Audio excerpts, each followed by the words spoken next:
الحمدللہ رب العالمین والصلاۃ والسلام علی رسول الامین وعلی آلہ وصحبہ اجمعین الی یوم الدین۔ محترم انجینئر سلیم صاحب آج کے پروگرام کی صدر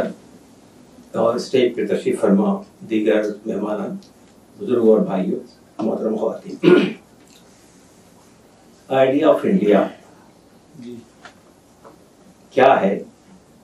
اور کیا ہم اس آئیڈیا آف انڈیا کو ان 70 سالوں کے بعد اچیو کر پائے ہیں، یہ پریزنٹ سچویشن پر ہمیں گفتگو کرنی ہے۔ آئیڈیا آف انڈیا کو سمجھنا ہے تو ہمیں اس ملک کے آزادی سے پہلے کانسٹیٹیوئنٹ اسمبلی میں جو مباحث ہوئے اور اس کے بعد جو کانسٹیٹیوشن بنایا گیا اس میں کس قسم کے ہندوستان کا تصور پیش کیا گیا اور اس تصور کو شرمندہ تعبیر کرنے کے لیے، سماج میں ڈھالنے کے لیے کیا ایفرٹس کیے گئے ہیں، اس پر بھی ہم کو گفتگو کرنی چاہیے۔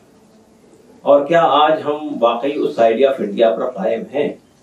جس کا تصور کیا گیا تھا، یہ دیکھنا بہت ضروری ہے۔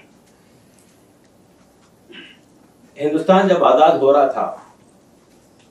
تو دستور نے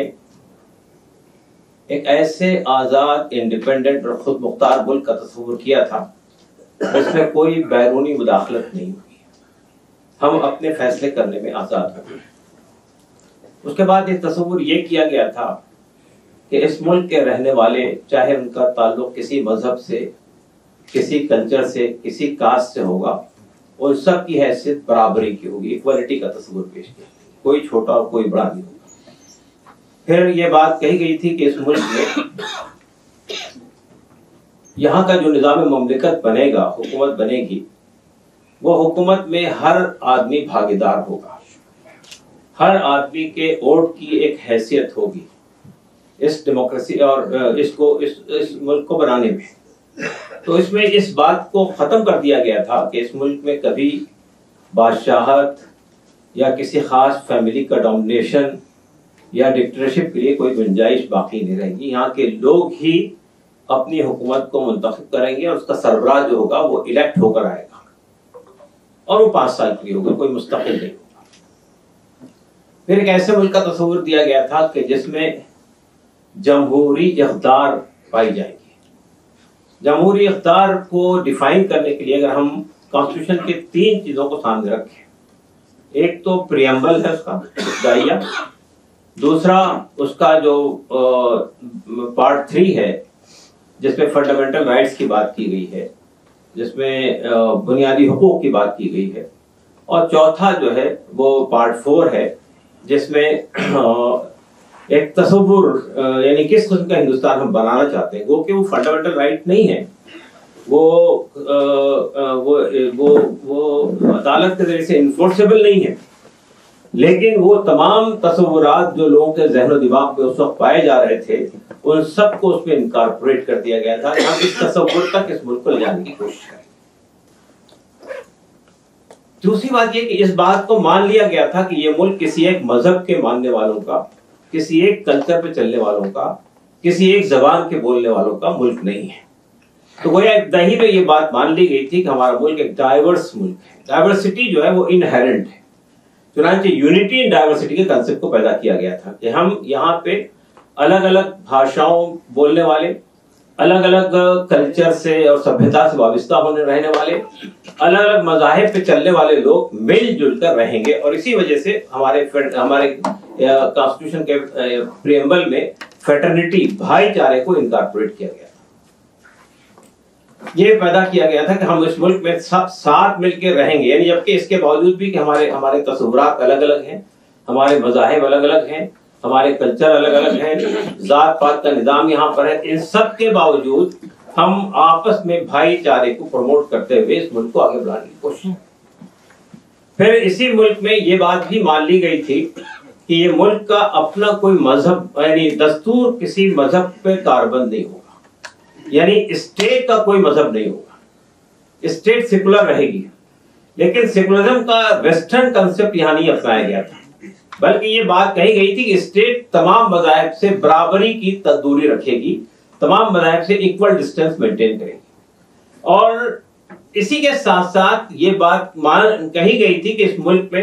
تمام طبقات کو، تمام مذہبی اکائیوں کو اپنے مذہب پر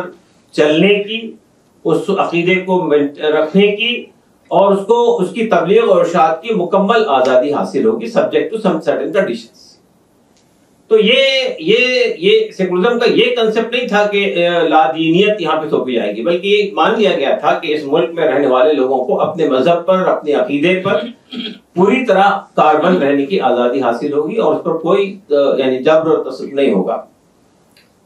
اسی کے ساتھ ساتھ یہ بات مانی گئی تھی کہ اس ڈائیورسٹی کو مینٹین رکھا جائے گا۔ یہ ڈائیورسٹی یعنی اس ڈائیورسٹی کو ختم کرنے کی کوشش نہیں کی جائے گی۔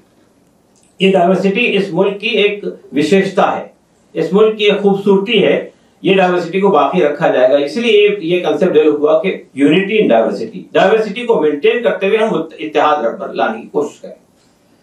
پھر اس میں ایک اور خاص بات ہے جس کو آپ کو سمجھنا چاہیے، وہ یہ کہ یہاں پر کئی اسٹیٹس ہیں، الگ الگ لینگویجز ہیں، الگ الگ ریجنل کیریکٹرسٹکس ہیں اس ملک کی۔ تو یہ مانا گیا تھا کہ یہ ایک یونائٹڈ ملک نہیں ہوگا بلکہ ایک فیڈرل اسٹرکچر ہوگا، یعنی مطلب یونین آف انڈیا کی بات کہی گئی تھی۔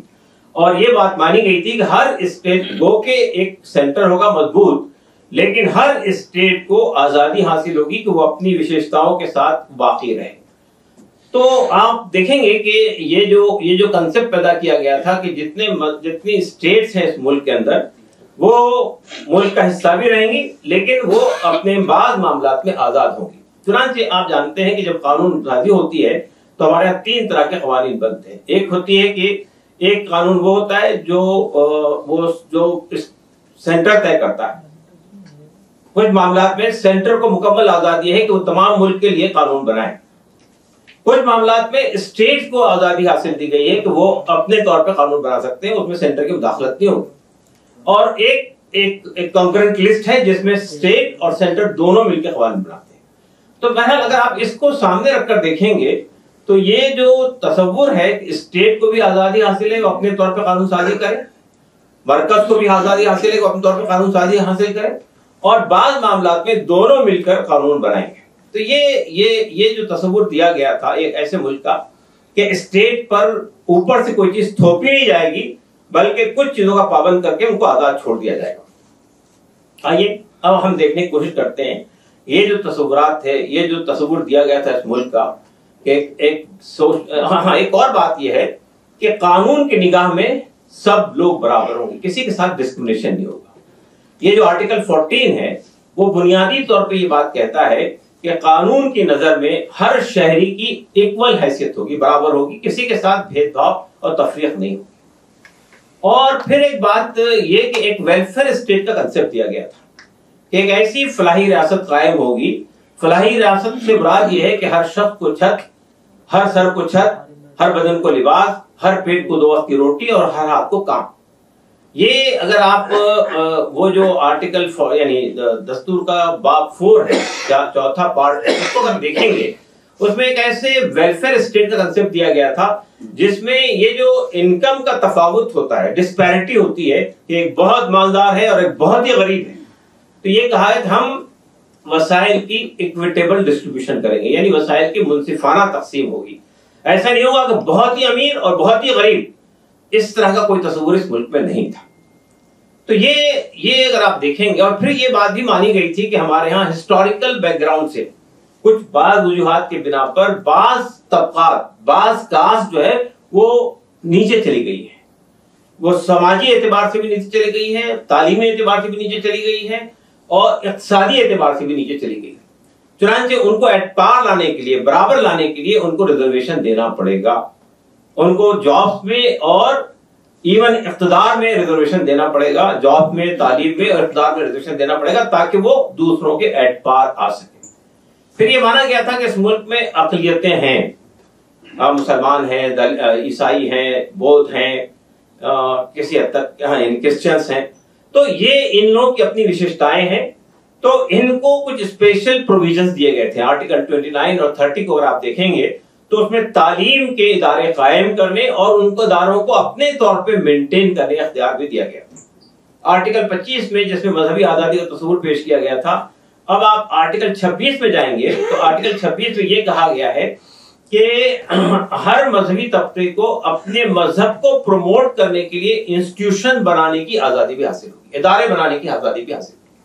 آئیے ذرا دیکھیے کہ یہ جو تصورات دیے گئے تھے ایک ایسے ڈیموکریٹک، سوشل اور جسٹس پہ مبنی، آزادی پہ مبنی، بھائی چارے پہ مبنی، اور یعنی جسٹس کی جب بات کی گئی پریمبل میں تو اس میں جسٹس کو اور ڈیفائن کیا گیا تھا، social, educational and political justice. تو ہر سطح پر انصاف ہوگا۔ سوال یہ پیدا ہوتا ہے کہ کیا ہم اس طرح کے تصور پر مبنی ہندوستان بنا سکے ہیں؟ آپ دیکھیے کہ ہم خاص طور سے پچھلے 11 سال سے یہ دیکھ رہے ہیں کہ ایک خاص کلچر کو، ایک خاص مذہب کو، ایک خاص فکر کو سب پر تھوپنے کی کوشش ہو رہی ہے۔ دوسری بات یہ ہے کہ اسٹیٹ کے پاورز کو کرٹیل کرنے کے لیے گورنر کے اختیارات، یعنی جو اختیارات دستور نے نہیں دیے ہیں وہ اختیارات کو حاصل کر رہے ہیں۔ اس وقت میں ہمارے وکلا حضرات یہاں موجود ہیں، ایک پریسیڈنشل ریفرنس کیا گیا ہے سپریم کورٹ میں کہ گورنر کے جو پاورز ہیں، جو اسٹیٹ ہے بہت ساری، وہ اسٹیٹ بار بار شکایت کر رہی ہے کہ ہمارے بہت سارے بل گورنر بڑھاتا ہی آگے، پریزیڈنٹ پر اس کا ایکسٹینڈ نہیں ملتا ہے اور وہ پینڈنگ ہو کے سر خانے میں چلے جاتے ہیں۔ وہ اس وقت میں سپریم کورٹ کی ایک لارجر بینچ اس کو دیکھ رہی۔ تو یہ بھی ایک مسئلہ ہے کہ جو اسٹیٹ کے اختیارات تھے ان کو کرٹیل کرنے کے لیے، ان کو روکنے کے لیے اس طرح کی چیزیں آ رہی ہیں۔ دوسری بات یہ کہ جیسا میں نے آپ سے کہا کہ یہ ملک کسی ایک مذہب کے ماننے والوں کا ملک نہیں ہے، کسی ایک زبان کے بولنے والوں کا ملک نہیں ہے، کسی ایک کلچر پہ چلنے والوں کا ملک نہیں ہے۔ لیکن اب کیا تصور دیا گیا؟ موہن بھاگوت کی حالیہ میں جو تقریب کی گئی وگیان بھون میں، اس کو سامنے رکھیے۔ وہی کہتے ہیں کہ سب مذہب کے لوگوں کو رہنے کا اختیار حاصل ہے، لیکن اس ملک کی سبھیتا، اس ملک کی ہزاروں سال کی پراچین سبھیتا سب کو ماننی پڑے گی، سب کو اس پہ عمل کرنا پڑے گا۔ یہ جو کلچرل آئیڈینٹی ہے، یہ کلچرل آئیڈینٹی کو ختم کرنے کی بات کر رہے ہیں۔ اور یہ جو ون نیشن ون الیکشن کا جو کنسپٹ لایا جا رہا ہے، یہ یہاں ون نیشن ون الیکشن کے کنسپٹ کو بھی اگر آپ دیکھیں گے تو بنیادی طور پہ وہ اسٹیٹ کے جو اختیارات ہے اس کو ختم کرنے کی، اور الیکشن کے موقع پر اسٹیٹ کی جو خاص باتیں ہوتی ہیں ان سب کو ختم کر کے ایک سینٹرلائز نظام لانے کی کوشش کی جا رہی ہے۔ تو یہ بھی وہ یونین آف انڈیا کا جو کنسپٹ ہے اس سے متصادم ہے۔ پھر یہ ون نیشن ون الیکشن تک بات محدود نہیں رہے گی، one nation one religion, one nation one language, اور یہ انہیرنٹلی یہ چیزیں لائی جاتی ہے کہ ہندی زبان کو جس طرح ساؤتھ میں تھوپنے کی کوشش کی جاتی ہے اور ساؤتھ سے ریزسٹنس آتا ہے، وہ یہ تصور، یہ بات سامنے آتی ہے کہ آج یہ چیزیں پریویل کر رہی ہے۔ پھر ہم یہ دیکھتے ہیں کہ ایک خاص مذہب کو تھوپنے کے لیے تعلیمی اداروں میں بھی آپ نے دیکھا اتراکھنڈ کی حکومت نے گیتا کو پڑھنے کی وہ اسکولوں میں لازمی کر دیا ہے کہ اب اسکول کے پریئر جو ہوتی ہے صبح میں اس میں گیتا پڑھی جاتی ہے۔ اور اسٹیٹ سے اب یہ جو پوری رام مندر کی جو تحریک چلی ہے اور اس میں اسٹیٹ کا جو پارٹیسپیشن ہوا ہے، یہ اس ملک کے سیکولر کنسپٹ کے بالکل منافی ہے۔ ہم دیکھتے ہیں کہ صاحب آپ کسی خاص مذہب کو آگے جو جس طرح سے آج کے دور میں ایک خاص طبقے پر آنسلاٹ ہو رہا ہے، حملے ہو رہے ہیں، اور ان کو یہ باور کرانے کی کوشش کی جا رہی ہے کہ آپ ایکول سٹیزن نہیں ہیں۔ یہ سی اے کا جو پورا قانون آیا تھا وہ قانون بھی ڈسکریمنیٹری قانون تھا کہ آپ ایک خاص مذہب کے لوگوں کو اس سے باہر کر رہے ہیں۔ تو یہ قانون سازی جو ہو رہی ہے ہمارے ہاں اس وقت پارلیمنٹ میں، اس کو بھی اگر آپ سامنے رکھیں گے تو آپ دیکھیں گے کہ یہ جو تصور ہندوستان کا جو تصور دستور نے پیش کیا تھا ہندوستان کے، جو آج بھی موجود ہے، تو کوئی تبدیلی واقع نہیں ہوئی ہے، لیکن چور دروازوں سے ایسے قوانین بنائے جا رہے ہیں جس کے ذریعے سے اس تصور کو ختم کرنے کی کوشش کی جا رہی ہے۔ مثال کے طور پر یہ ہمارے ملک میں جو تصور دیا گیا ہے آزادی کا تصور، ہمارے ملک میں یہ تصور دیا گیا کہ سب قانون کی نگاہ میں سب برابر ہیں، لیکن آپ دیکھیں کہ اس ملک میں یہ جو سیاہ قوانین لائے جا رہے ہیں، پہلے ٹاڈا تھا، پھر کوٹا تھا، پھر اب یو اے پی اے کو بنا دیا گیا، پھر افسا ہے، پھر اور بہت سارے قوانین ہیں۔ یہ بنیادی جو وہ آزادیاں دی گئی ہیں، جو بنیادی حقوق دیے گئے ہیں، وہ دور دروازے سے ان کو پامال کر دیتے ہیں۔ آپ مجھے بتائیے کہ آپ یو اے پی اے لگا دیتے ہیں اور کسی پہ بھی بے بنیاد الزامات لگا کے جیل میں ڈال دیتے ہیں، 5 سال بعد، 10 سال بعد، 15 سال بعد اس کا ایکویٹل ہوتا ہے، یعنی اس کو آزادی مل جاتی ہے عدالت سے، لیکن یہ 15 سال اس کی زندگی جو قیمتی سال تھے، 20 سال جو قیمتی سال تھے جو ضائع ہو گئے، اس کے لیے جوابدہ کون ہے؟ جب پولیس فیک اور فیبریکیٹڈ الزامات لگاتی ہے وہ کہیں جوابدہی کے کٹہرے میں کھڑی نہیں ہوتی ہے. جو حکومت اس طرح کی چیزوں کو پروموٹ کرتی ہے وہ کہیں جوابدہی کے کٹہرے میں کھڑی نہیں ہوتی ہے. تو یہ جو صورتحال ہے، تو یہ مجھے ایسا محسوس ہوتا ہے کہ عوام بھی اب تک کے ہندوستان کے دستور نے کیا اختیارات دیے ہیں، کیا ویلیوز دیے ہیں، کیا حقوق دیے ہیں لوگوں کو، اس سے وہ نابلد ہیں، اس سے واقف نہیں ہیں. اور نتیجہ یہ ہے کہ اس کے لیے ریزسٹ نہیں کرتے، چور دروازے سے یہ چیزیں لائی جاتی ہیں اور پھر وہ مسلط ہو جاتی ہیں سماج کے اوپر. یا آپ دیکھیے کہ یہ جو ہمارے ملک کے اندر ایک یہ بابری مسجد کے انہدام کے بعد اور بابری مسجد سپریم کورٹ کا فیصلہ آنے سے پہلے 91 کے اندر ایک قانون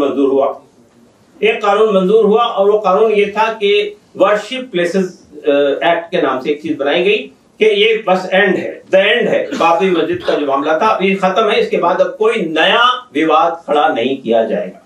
لیکن آپ دیکھتے ہیں آپ وواد کھڑے ہوئے ہیں. اب بنارس کی غیر باقی مسجد کا مسئلہ ہے، متھرا کی عیدگاہ کا مسئلہ ہے، اور ریسنٹلی سنبھل کا مسئلہ کھڑا ہو گیا. تو یہ چیزیں چلتی جا رہی ہیں. اور خود آپ دیکھیے کہ وہی موہن بھاگوت جنہوں نے بابری کے وقت میں فیصلہ جب آیا تھا 2019 میں، یہ کہا تھا کہ اب ہمیں ہر مسجد میں شیولنگ اور یہ چیز تلاش نہیں کرنی چاہیے. اب ریسنٹلی کیا ہوا؟ انہوں نے ابھی ریسنٹلی جو تقریر کی اس میں کہا نہیں دیکھیے وہ بابری مسجد کے بعد یہ جو مسئلہ ہے گیان واپی کا اور یہاں کا جو مسئلہ ہے متھرا کا، یہ دو بھی ہمارے ایشوز ہیں، مسلمان اس کو والنٹریلی دے دیں، ہم تو نہیں شامل ہوں گے سنگ، لیکن سنگ کے کارکن شامل ہو سکتے ہیں. تو اس کا مطلب یہ کہ ایک کے بعد ایک آپ یہ دائرہ بڑھاتے جا رہے ہیں. تو میرا کہنا صرف یہ ہے کہ ہندوستان کے دستور نے جس قسم کے ملک کا تصور پیش کیا، جس قسم کی آزادیاں دی،